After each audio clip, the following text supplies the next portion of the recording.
As it's Mental Health Awareness Day, I thought I'd tell you a little bit about my journey with mental health and maybe how I could help you. So where did it all begin? I first remember having panic attacks when I was about 14, so I don't really remember why it started, but I do remember having this weird feeling in school and not really understanding that I was having a panic attack. So having a panic attack sort of feels like you get breathless and your mouth goes really dry and you feel like you're having sort of a heart attack. You feel as though you've completely lost control of a situation and your mind just goes a complete blur. As you can imagine, in school that's quite difficult to carry on with what you're doing, so I used to find any excuse just to go outside and walk off on my own, going to the toilet, just needing to leave basically. And it got to a point where it started to really affect me with school, and I would be going home a lot and it was really getting in the way of my education. What I've learnt from that experience is that we definitely need to be talking about this in schools. I think talking about mental health is so important to get into schools, as that won't happen to someone in the future. If they knew what having a panic attack felt like, then they would know straight away and they'd be able to go and get help.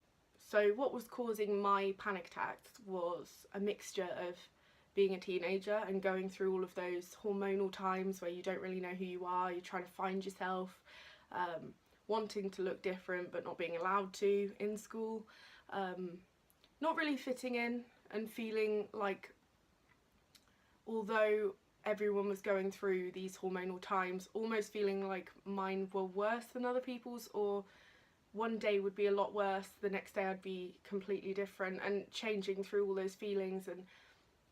And the problem with people telling you that it's just you being hormonal is the fact that if you actually have a mental health problem, it can be swept under the rug and not sorted out when you're young. So it's, again, really important to get this information into schools for the parents, for the children, for the teachers, to look for those signs and to be able to help people before it gets to the stage where it's causing real damage to your life. So I, from college and from school, still struggled and didn't really know what it was. So I found out I was suffering with panic attacks when I was 17, which I was in college, and that is a long time. From sort of 14 to 17 not having a clue why I was having these problems. It's scary to think that that was going on for so long. So I was 17 and I was at college and I was studying, doing an art and design course, and I actually had to stop that course because I was having such severe panic attacks and needing to go home so often. Luckily they helped me finish that course at home and they were really understanding about it, which was amazing. I still didn't do as well as I wanted to, and I completely blame this on not getting the help I needed at the time. So with my panic attacks I didn't really get any help. I got severely agoraphobic, and agoraphobia is a fear of going outdoors, being on public transport and being in situations that you can't control and feeling as though things could go completely wrong at any moment and you would not know how to cope. So imagine having all those symptoms that I was telling you before with having a panic attack, feeling really paranoid, breathlessness, dry mouth, just this complete despair where you can't think or rationalise the situation at all. It just makes you feel awful, and I cannot explain to you, unless you've ever had one, I don't think you would truly understand the feeling of a panic attack. It's a very inward problem, and that's one of the issues, is it's so invisible to the outside world. People don't really get it. It's not like having a broken leg. It's so inward that you learn to cope with it and you learn to deal with it, so it becomes even more difficult for the people around you to notice. So I really struggled with agoraphobia for a few years, and it got to a point where I couldn't work, I couldn't go outside. If I did go outside, it was for the wrong reasons. I was hanging around with the wrong people and not actually doing work, or I was constantly trying to distract myself, going out and drinking and smoking and doing all the things that are completely wrong for people that are having problems with anxiety and depression. These things will not help at all. Although it may seem like they alleviate the problems at first, they do make it worse in the long term, in my opinion. So locally we have a place that is amazing for adults with mental health problems and teenagers with mental health problems. I'm so thankful that I got put into that place and got so much help, and I understand that not everywhere is so good and not everywhere will have the resources that I was given, and I am incredibly thankful for that. So I was given counselling to try and find out a bit more about what was going on and my depression and anxiety, and what we could really help and what we could change with this counselling. So I was given the diagnosis of borderline personality disorder, which completely changed my life. At first was absolutely terrifying, but then you start to learn more about yourself and everything sort of starts to make sense, why you've acted certain ways in your life and why you've treated people a certain way or why you react in certain ways. And it's really daunting and scary to be told something that you really didn't want to hear, and something that you've only heard bad things over the internet about, which the internet is an awful place to look up things like this anyway. You should definitely go to people that know what they're talking about, because the things that you read about borderline personality are not true. The people I've met through this journey have been the nicest, kind-hearted, sensitive people I've ever met, so do not believe what you read on the internet. I was put in a group for borderline personality disorder. It was a structural clinical management group, so you all open up about your feelings and you get to know everyone in the group. There's strict rules, there's sort of lessons every week through the different mental health problems and what you might suffer with and why, and you all sort of share the journey together, which I thought was so scary at first. I remember the first day my mum actually had to like forcibly sort of take me in because I was so nervous and I was crying. Even to get me into the car it must have been so hard for her. Now looking back, it was hard for me, but for my mum to have witnessed me feeling that uncomfortable about just going somewhere to meet people is pretty scary. When I got there, it was terrifying. I'm not gonna lie. It was absolutely terrifying to push yourself into what others may see as just a really normal situation. You're going to sit in a room of people to talk about things and it's not that scary.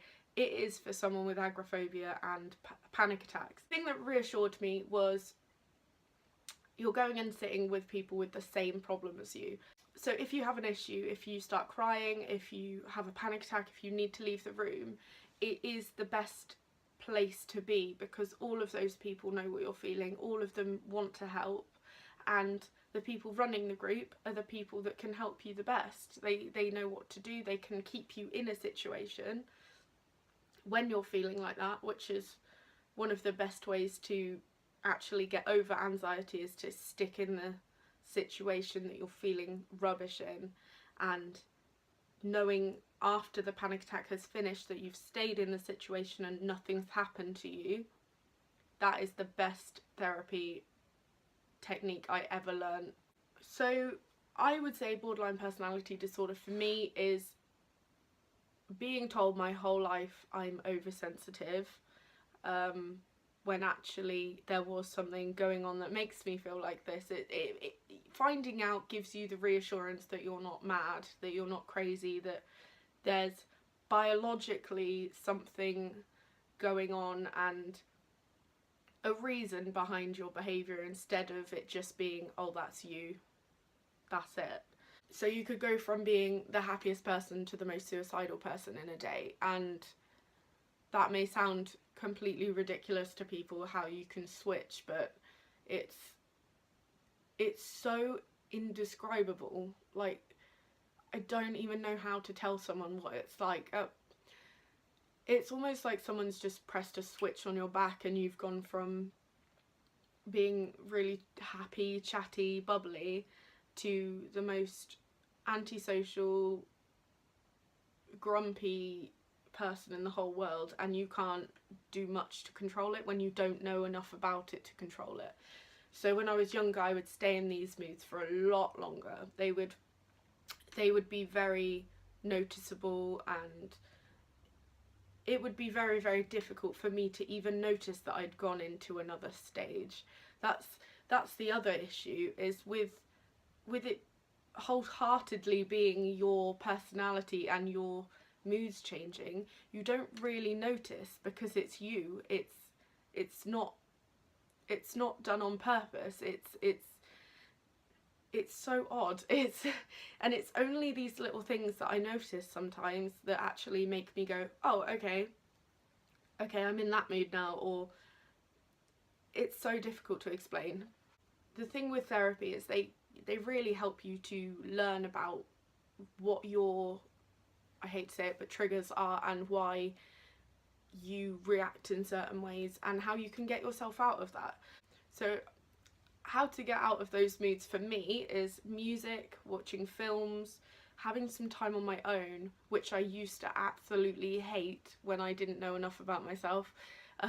Being left with my own thoughts and having severe anxiety are two of the worst things in the world. They just make you feel like crap, and you just can't shut off your brain. So that's why I enjoy having movies or music, because it sort of distracts from your brain being busy. Also reading books, and the bonus of that is you get to learn at the same time. With the agoraphobia, it was actually so severe that someone would have to come to the house with me and take me to the shops just so that I could be socialised and learn to be able to be in a situation. We would have a scale from 1 to 10, and 1 would be this isn't scary at all, 10 would be this is terrifying. So that's how we would communicate through the shop at different times and in different spaces. So if I was next to a big group of people, it would sort of be a 7 to an 8 to a 9 to a 10. Being on my own in an aisle just shopping by myself would be about a 4. And then the tills would be a 10, having to deal with so much going on. But anyway, you get the point. So then gradually I would have to go in by myself and then come out and tell the lady, sort of from a scale of 1 to 10, how scary was it. And eventually, if you do these sort of techniques, you start to see that number coming down. And a really good thing to remember is, just because I've had all the therapy that I've had and have had so much help, doesn't mean I'm not going to have bad days. So some of these days I go into a shop and it's still an 8 or a 9. I just know how to deal with it better. And I've learnt more about myself, so I know how I react to those things. How I react is not the same as you. What helps me might not help you, but it might. So what I do now is, if I go to the shops, I put in my headphones. I try to just give myself a list so I'm organised, so I'm not sort of struggling of what to buy in a shop. I know what I'm doing, I've got my money, I check everything. I'm very organised if I go and do something by myself. The other thing is getting people to go with you. The only issue with getting friends to help you is you can get really reliant on them. I tend to find people that I feel really comfortable with, and then in that situation I know I feel comfortable if they're there, which is a really bad way of going around it, which is understandable why you would do it, but it doesn't help in the long run. So it's good to do things maybe once or twice with someone that you trust, and then trying to do it on your own with the support of maybe them being outside, and then slowly sort of weaning yourself off. So the other thing with having panic attacks and agoraphobia that I wanted to talk about was the lack of understanding from other people.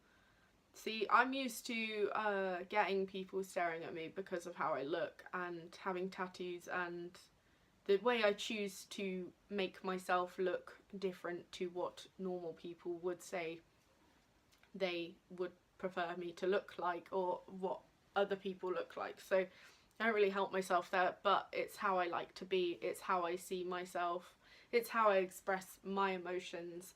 changing my hair is almost when I change moods. It's quite odd. I've done it for a long time, and when I have this sort of surge of a new mood or a surge of a new beginning, which happens quite often, I like to change how I look. I like to change what I wear, what I listen to, things like that. It's very fun. That is the other thing, is it is very, very fun. You can have lots of fun with borderline personality disorder because it doesn't have to just be negative. You don't have to just look at the fact that your mood's changed, that it makes you feel uncomfortable, you don't know yourself as well as others might.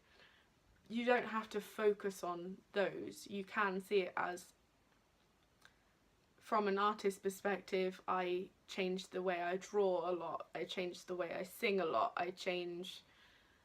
it's just interesting. You learn so much about yourself along the way. What I was talking about, so the one thing that really bothers me is people not understanding, which often isn't their fault. Like, I used to think so badly of people that didn't go out and get a job, and people that used to sit at home, and I never ever thought in a million years that I would be one of those people. It's so horrible being so young and seeing everyone that you know go to uni, go to college, finishing things, being confident, and that's not their fault. Like, it's great that they can do that, but being someone that cannot do anything in an able body on the outside is so frustrating. Having your mind stop you from being able to do things that you want to do is so difficult. Like, you can say, oh, we'll just get over it, get up, go out and do it, but unless you've been through it, you honestly don't know how hard it is to get over something like this. I know some of the biggest, manliest men that are the sweetest, most sensitive people you've ever met, and that would say exactly the same things as I'm saying to you. And the issue is, we don't teach these things at school, and we need to, and we don't talk about these things. Men, women, everyone, we need to talk more about mental health. We need to be open. We need to talk to our children. We need to talk to our family, parents, teachers, anyone that you trust, talk to. And I think that's actually one thing that made me a lot better. The fact that I learned to talk to a stranger about my problems with sort of therapy then opened that door to talking with other people. I had always been a very inward person, even though my friends would probably not say that. I very carefully chose what I would tell people and what I would not. So being sort of 15, not telling anyone when I was feeling sad or feeling angry or what I was feeling, or even working it out myself why I was angry, why I was feeling those emotions, is so damaging in the long term, because you don't know yourself, and it makes the borderline personality disorder even worse, because you've gone so far away from who you are and you don't know yourself, you don't know why you're doing those things. So it just makes it more difficult and exacerbates those things. So I had a lot of people sort of saying to me, but you seem so confident, you look so confident, which, yes, maybe I do from the outside, but just because somebody looks confident or acts confident, it doesn't mean they are. When I was younger, I probably acted a lot more confident and a lot more, cocky, because, you know, you're suppressing those emotions. You don't want people to know that you feel like that, and you don't want to be different from people. Like, my friends are very creative, very chatty, very outgoing, love music, love performing, are really chatty and wonderful, and I've always loved them for that. And because I am that inside, and I am that now, that's why I fit in with those people. So another thing with borderline personality disorder is the struggle I have with people.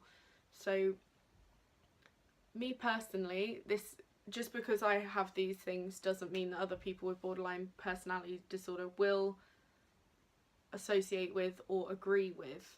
Everyone is completely different, and everyone's past has made them completely different. It's like your personality and mine will be completely different.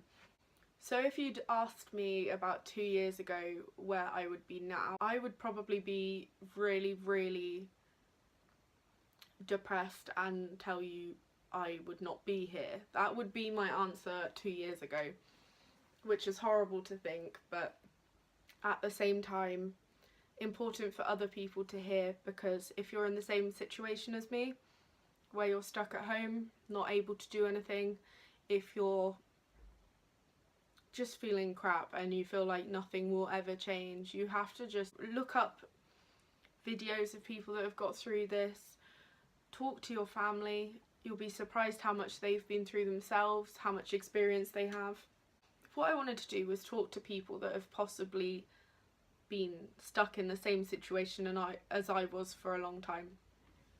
So if you're at home and you're stuck and you can't do anything and you honestly feel like there is nothing you can do, try drawing, try things that you can do at home. I think I looked for about a year trying to discover things that I could make money from home and not have to do things outside, which is okay, but you really do need to learn how to go outside. But in my whole journey of learning about myself and what I want to do with my life, I've come up with an idea for a business. I also started my YouTube channel, which has been amazing. Even though I've only made a few videos, it's really helped with my confidence and getting my creativity out. Even if people don't enjoy it, I really enjoy it, and that's really the main point. Is it's helping me do something in those days where I can't do anything else and I struggle to do the things that other people do or what they find exciting. So I learnt to cook, which has helped me in so many ways. Cooking has been one of the best outlets, I think, in my whole life. I was a chef for 3 years. Although I struggled, the stress of being a chef is amazing because it distracts from the thoughts that are in your head. So all you can think about in that moment is what you're cooking and what you're doing. So I would say that's a really good job for me personally, or for someone with a problem where but it's not for everyone. I completely get that. It's so ironic that something that is so stressful made me feel better. I'm just so lucky because I know that some people out there will not have had the experience that I've had and will not have the people around them, which just makes it feel even more lonely. And I completely understand that, which is another reason why we need to talk more as human beings, as people, just friends, family, strangers. If you see someone struggling that's a stranger, go and talk to them. We need to be more kind to each other. So after talking about things that are maybe sad for quite a while, I wanted to talk about things that I have been able to achieve since knowing about my diagnosis. So since being told I have borderline personality disorder, it gave me a sense of relief. It gave me a sense that I knew who I was finally. Even if that was a label, that label made me feel better. Obviously it might not make you feel better, but it definitely made me feel better. If you told me 2 years ago I would have got on a plane and gone on holiday with my family, I would have laughed. I went to Greece with my dad and my sister and my auntie and my cousins and my uncle, and we stayed there for a week and I got on a plane. If you told me that 2 years ago, I would have freaked out. And I say it's completely due to the therapy I had and the people that I was surrounded by and the support I was given. And also the time I gave myself and the emotional support I gave myself, which sounds really weird, but with a mental health problem, you have to be kind to yourself. And I know for some people that is so difficult when you've spent your whole life feeling crap about yourself, or other people have made you feel crap about yourself. you have to just learn to start treating yourself with kindness and happiness and love, because without that I would not have got better. So turning things around and giving the amount of love you give to other people to yourself is really key. One of my favourite things to do, which sounds really silly, is I get a bath bomb from Lush and I just have a bath and chill to myself with some music on. And that's on my really down days. I save them up. If I'm having a rubbish day, I come home and have a bath. And that sounds ridiculous, but it really does the job.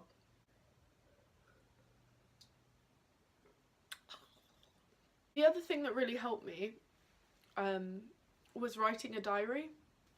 So I have a diary from when I was first put on medication to and being told that I had panic attacks to now. So I have a whole book with all my emotions and all my worries and thoughts and beliefs in there. In that book I also have a lot of really sad things that I don't really like looking back at. It's almost like reading a story that someone else had written, but it's really odd, really odd reading some of it back, but also a reminder.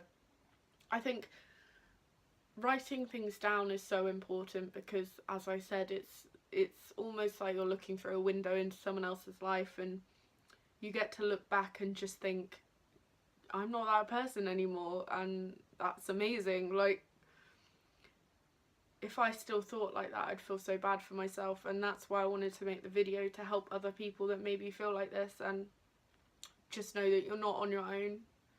There are people that feel the same, and those days when you feel like no one could ever understand, there will be someone out there that you can talk to and relate to. No matter what you think, it might be hard to find the people that really get you, but they will be out there, and sometimes they're the people that you least expect. I remember talking to some family members that I least expected to be helpful, and they were probably the most helpful people I could ever speak to in my life. I also met one of my favourite people in the whole world by going on holiday and taking the risk to push myself out of my comfort zone. I met one of my best friends and her friends, and it was incredible. I've also become vegan in that time, which I know some people will hate talking about, obviously, but I think knowing that I was causing harm to other creatures made me feel really bad, especially having mental health problems. I really massively related to the feeling of them being alone and not having a choice in what was happening. Like, you can't compare that at all. I'm not stuck being, yeah, anyway. But I know that sounds ridiculous, but that's why I felt so bad doing that, and that's what changed my mind about eating meat and being a vegetarian to turning vegan. And it's had like more beneficial things than I could ever imagine. Like, eating healthily made my body different. I lost weight. I've met really inspirational people that have been through very similar things. I just have this overwhelming sense of happiness from being vegan as well, which makes my anxiety and depression a lot better, as I feel like I'm not putting harm out like I feel myself. And just the fact that my skin cleared up, I had more energy, which for someone with panic attacks and anxiety is insane. Just because I would sleep all day, I would feel crap when I had really bad agoraphobia.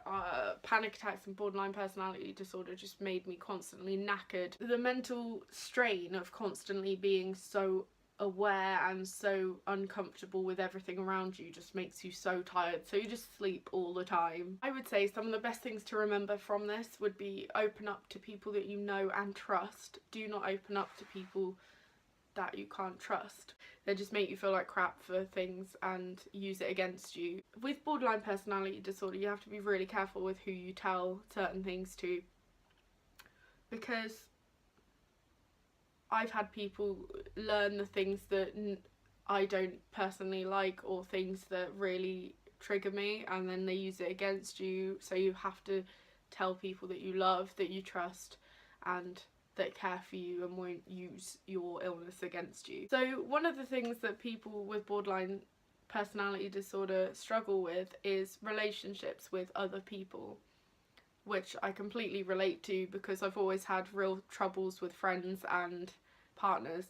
I think if you don't fully understand yourself and your illness, then how is someone else meant to? How is someone else meant to, for example, me, how is someone meant to put up with me going from the most lovable, huggy, kind person to not wanting to be touched and being aggressive and being rude and not giving a crap about what I say to someone? How are you meant to put up with that as a human being, as a partner? Because I know I wouldn't put up with someone being like that.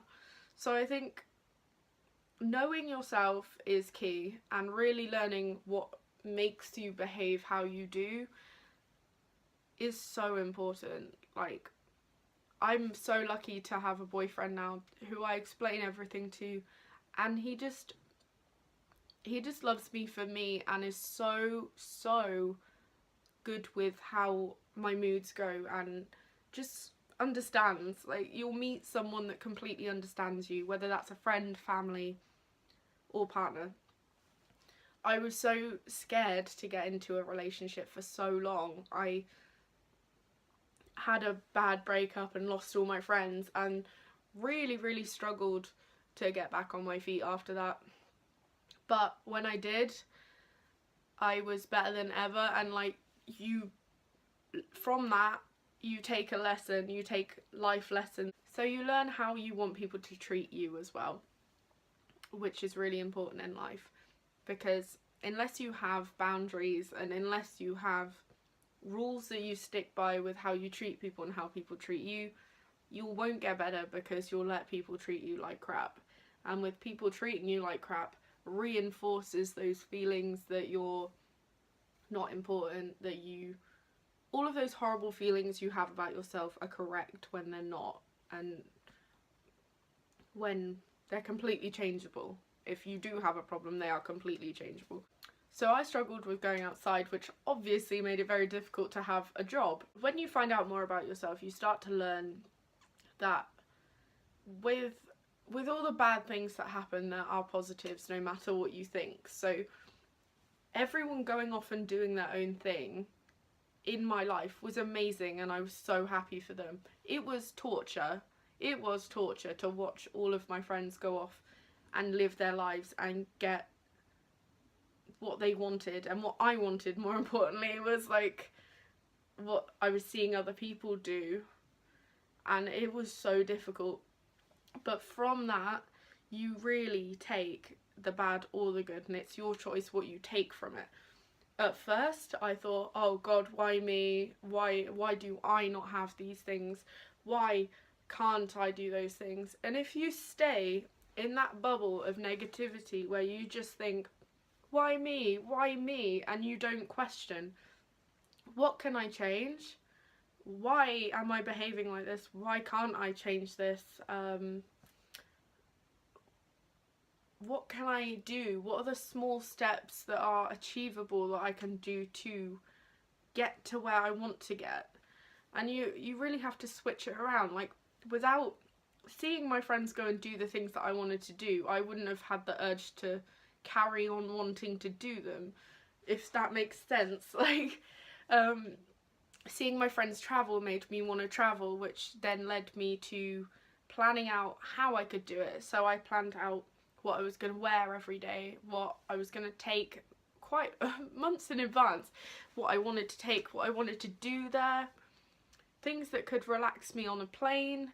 So writing myself a checklist of things I could do if I had a panic attack, for example. I had a little book that I could do drawing in, write songs, do whatever could distract me.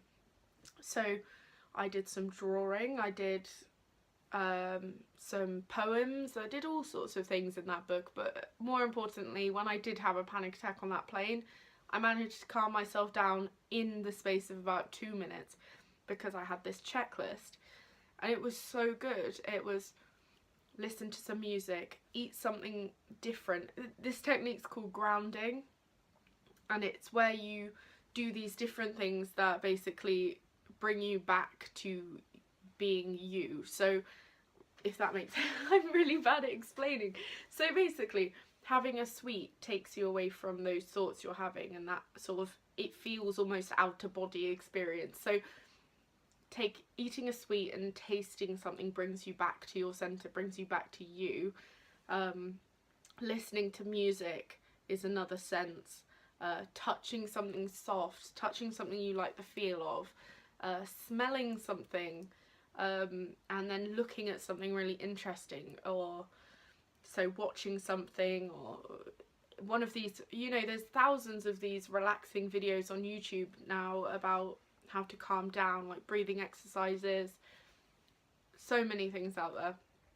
I like to watch those weird sand videos where they cut the sand into different shapes, and it really calms me down for absolutely no reason, and it's ridiculous. But it works. So that's what matters, things that relax you. So that is one of the most important things I've ever learned, is to switch your view. It's so difficult to do at first, but when you start practicing it, like anything, like an instrument, you start practicing, you're really crap at it. Over time you get a little better, and then you're really good. So now I would say I'm quite good. I'm in the middle section. I've been doing this kind of practice for about 1.5 years, me trying to get myself out of panic attacks and teaching myself what works for me personally. And in that time, I've probably had about, well, in the space of this year, I think I've had 4 panic attacks. Whereas before I was having about 4 a day, maybe 2 a day, depending on what I was doing. If I was going outside, it would be higher. If I was at home, it would be lower. So it really makes a difference. So this year's probably been the most difficult and the best year of my life. So like I said, with learning how to take bad and good separately and to twist it so that the good is more noticeable than the bad. So this year has been like that, but closer to the end has been really, really good, and everything that goes wrong in life is just a lesson, in my opinion. You take something from it. This is going to sound crazy, but I'm so happy that this happened to me when I was younger. And not when I was like older, just because the younger you are, the more time you have to sort it out, the more time you have to learn about yourself. That's not saying that if you're older that you can't do that. It just means that I believe those people are slightly more fortunate because they can have that time to sort it quicker. If I'd known why these things were happening, I could have learnt when I was 14 the things I know now. But you can't think like that. You can't go around life thinking, well, what if this happened? What if I'd done that? Because you haven't, and you can't change it. It's so important to not self-diagnose yourself, as so many people do, I see on the internet these days. You really need to go and see psychologists, see therapists before you really diagnose yourself and think that something's wrong, because that's another thing that is quite difficult to deal with when you're actually struggling with something and then someone says they've got it when they don't. It's quite disheartening to think that someone can, it feels like someone's taking the piss out of you if someone says they've got anxiety and they like feel a little bit uncomfortable. But I suppose everything is relative, so if that person thinks that, okay, I'm going off track. Okay, so I'm going to finish up there. I hope I've helped you in some way. If you want to see more videos like this, comment down below or subscribe. So, like I said before, turn those things around. These bad things that happen now don't have to live with you forever. You can change it. You can change who you are. You can change how you perceive things. You can change everything. It's all up to you. have the strength within yourself to believe that you can get better, and you will. You just have to keep working towards it and keep focusing yourself on getting better, or getting yourself into a situation where you can live and be comfortable. I don't know how to finish this. I hope I've spoken about some things about mental health that you've not really known, or more in depth about things that you wanted to know about. If there's any questions, just ask below. I'm completely open to answer anything, so just ask away.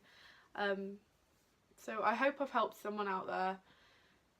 I really hope you're all well, and really talk to people that you know and love, and just open up, because that's the only way that this stigma against mental health is going to get better. Open up and talk to everyone around you, or people that you love and trust. So thank you, love you all, bye.